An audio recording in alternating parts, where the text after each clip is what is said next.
The best team you ever played on? What was the best team? Was it one that won the Super Bowl? Was there one that didn't win the Super Bowl that you think was actually the best? I would say if I had to rank them, I would rank the team that won the Super Bowl in 2014. Yeah. My rookie year, team that went 14-2. And he lost the Jets and Rex Ryan at home on that Saturday night, whatever it was. We beat Aaron Rodgers didn't play when we played Green Bay. I think he had a concussion, but we beat Indy, we beat Pittsburgh. Like, we beat a lot of the top teams. We beat the Chargers. We beat a lot of the top teams in the league that year. Right. And lost to the Jets. And then I would say the 2018 team that won the Super Bowl I thought those teams were, beating the Rams. Right? Yeah, yep. Like, obviously, that probably wasn't our most talented offense that year, but I thought the way we were able to, we could throw the ball, we could run the ball with Sony, we could use James White in the passing game, and then I thought defensively we were so multiple. We had guys like Van Noy and Hightower that could go in between playing linebacker, DN. We just had so many different guys that were versatile, and I think that my rookie year, that team was special because offensively, we could go 12 personnel. We had, Hernandez the best tight end and duo in football. We had those guys, and we got Deion Branch back. Right. Like, we had that, and then defensively, we were just a spin-the-wheel team that year. Zone blitzes, blitz zero, man, like cover two. It was pretty cool as a rookie seeing that. Well, I always was amazed in some years the defense would be exotic and crazy, and then another year I go, man, they're kind of playing it plain and simple this year. Yeah, yep. And I would say the last few years, I felt like it was a little bit more simple, especially from a secondary standpoint. I would say ever since 2020, we lost a good amount of coaches. We lost different players that were kind of key to those things.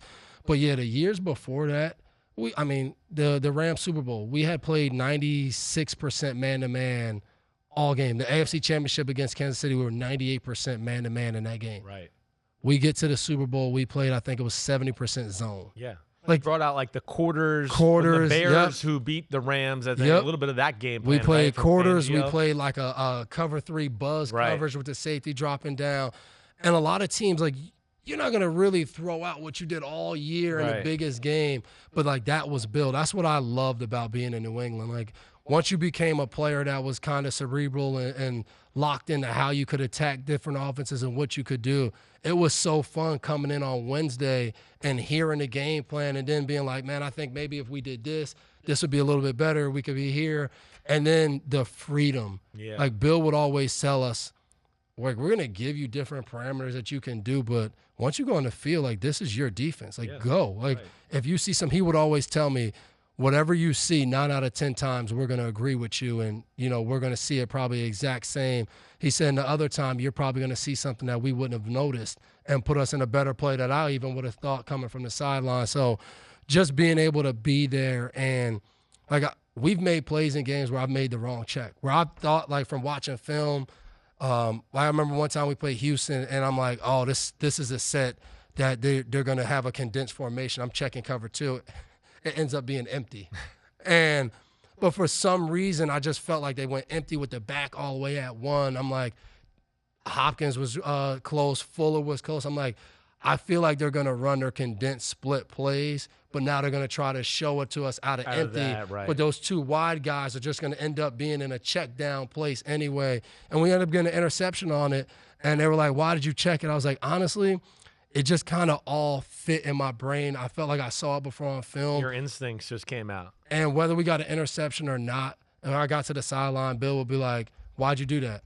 Okay, I understand. Like, he trusted didn't work you. this You were way, in the but trust tree again. Exactly. Right. So I always thought that was cool because I don't know how many other guys or, would get to do that in their defense where a coach would be like, hey, you just changed our whole defense on an empty check that we don't have. Like, what are you doing? Yeah. Where that was never a problem in New England. Brilliant guy, and I don't think people give Bill enough credit for he's got big balls. Yeah. He's got guts. Yes. Like, people don't realize that, right? Some of the things that we would do would not be sound. Right. Like, I'm just being honest. Maybe just take a chance. You would draw something up and you'd be like, Coach, but what if they do this? And he'd be like, If they have time, then that's going to be a touchdown. Right. Like, we get it. He'd take calculated risks. But yeah, this is what they've shown us. This is their tendency. They've done it over and over again. We watched it. Yep. Not just this year. We watched it over the last 3 years. This coordinator did it 15 years ago and he would come in and you'd be like, oh, you watched 15 years ago film. Like, I get it.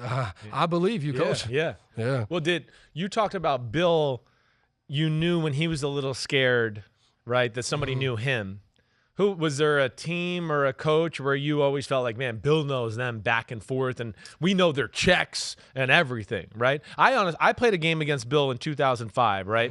And it was John Gruden, right? And he was kind of with the Raiders there before, so it was very prevalent on Bill's radar, right? That we got to beat this. I got to figure out this offense. You know, of course, he grew up stopping Bill Walsh and the West Coast offense, so he knew the West Coast offense already. I used to tell people that. I used to be like, Bill knows the West Coast offense as good as any West Coast coach there is. Like, it was his obsession through the 80s. If you wanted to beat the Niners, you had to know the offense. Horizontal, So, I played in 2005, and we would get in certain formations, and I'd be like, they know what plays coming. They know what I just checked to. Yeah. You know? And he would give looks because he knew we were going to check to that, and then he'd go off of it. And so that was like such an experience for me. We got our butts whooped up there. We kind of hung around but lost like 28-0. It was like one of those games where you guys just slowly wore our asses out, right? But did you ever feel that way, like as far as any team? It would always be the coaches that had been coaching for a long time, because he would love to pull up, like if we played Chan Gailey when Gailey was in Buffalo, like he would love to pull up film from like 15 or 20 years ago and show us and be like, look, he's still doing the same thing. He's still doing I'm telling you, this guy's not going to change. Right. Like, this is what he does. And anytime we played that and that happened, you know, and I can't think of the coach off the top of my head, but those guys that he would have coached against, you know, for the last like 20, 25 years, whether it been his time at the Giants or like where those guys, because, you know, as a younger player, even as a current player, you wouldn't always know like this guy's coaching history. And Bill would get up there and start telling you where this guy coached in the 80s and the set, and you're like, okay, coach, like we get it. And he would run through that history, and then you would kind of get the feeling like he felt really comfortable going against some of these guys because he had coached against them for so long. Yeah, right. Knew them back and forth. Yeah. On the question of, like, I asked you your team, right? That was the best one. Who's the best team you ever played against? You know, or just, you know, top 2, 3, the ones where you just went, man, they were real. I think obviously the Legion of Boom, that Seattle teams. Yeah. We played them in 2012 where you could kind of feel they beat us in Seattle. It might have been overtime, I think. It was late in the game. Yeah, it might have been deep post around the middle. Yep. And you could feel it, right? Sherman yells in Brady's face. You mad, after bro, the game. and all that crap, right? You could feel like that's where they were headed. So then seeing them win the Super Bowl in 13 and then playing that team in 14, I thought that was a really special team that when we played them. Definitely. And then the Denver teams from when Peyton first got there in 13, you know, 14 and 15 when they won the Super Bowl, I thought those teams were, you know, you're going against Demaryius Thomas, Emmanuel Sanders.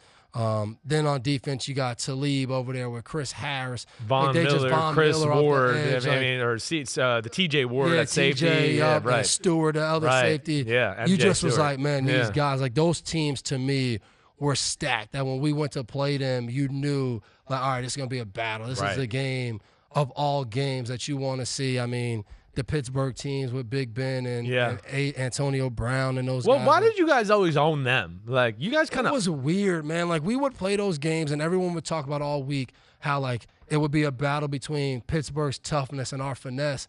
And we would always be like, what? Finesse? Why we keep getting labeled as this? Right. And you talk about external kind of motivation.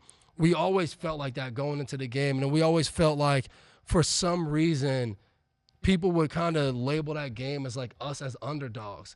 And every year when we would play them, Bill would be like, oh, get it. And he would read off, oh, man, we're 8-1 in the last 9 matchups against this team. And everybody's acting like we need to play our best game to win. We just need to show up and do what we do. And that would always be the attitude playing Pittsburgh. We always felt like everyone picked them over us anytime we played, whether it was going to be Sunday night game in Pittsburgh my rookie year and we beat the brakes off them that, or, you know, AFC Championship in 16 where they're coming to us. And we just always felt like everyone thought that, whether we had a good record or not, that they were going to beat us and be better than us. And it always created like this chip on our shoulder playing against Pittsburgh. Yo, thanks for watching, homies. I appreciate it as always. The NFL season is right around the corner, so now it's your turn to hit subscribe to Chris Simms Unbuttoned. If you want to get all the training camp battles, preseason film review, playoff predictions, and much, much more, you know where to find it. It's right here, Chris Simms Unbuttoned. Please subscribe. Thanks again for watching. Peace out, homies. See you soon.